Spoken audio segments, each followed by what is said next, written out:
In this forum, we speak about top-level experts and icons across a range of industries.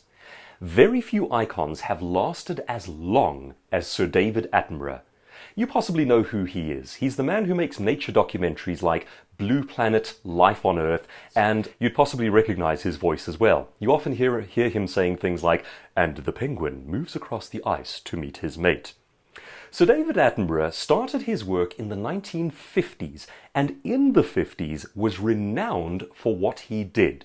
Now that's an astonishing thought. Here's a man whose career spans some 6 decades so far, and he's been the top expert and the top icon for that long.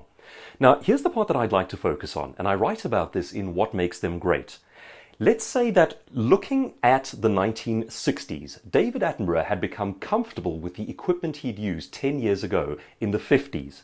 And imagine if he'd looked at this sort of newfangled equipment coming out in the 60s and thought, that's not for me, I'm familiar with the old ways of doing things. But he didn't, he upgraded. Now imagine if he'd done that in the 70s or the 80s. 1980s, 3 decades into his work. He could safely and reasonably have said, well, this is the kind of equipment I use, this is what I'm familiar with, I don't need the new stuff. And yet he didn't. He continually upgraded the means by which he does what he does.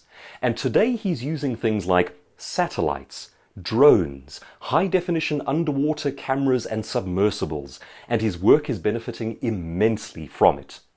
So the interesting thing for us is not the tech itself. It's that Sir David Attenborough is a theme traveling through time, and the tech has changed around him.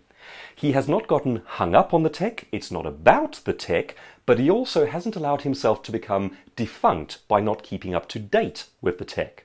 So that's an interesting challenge. Are you in danger of saying, well, this new stuff is not for me, I've been doing it this way for the last 20 years? Sure, but what about the next 40? To become a global icon, you need to be a theme traveling through time. The tech is incidental, but you must keep up to date with it. And that's what keeps David Attenborough at the top of his game 6 decades later.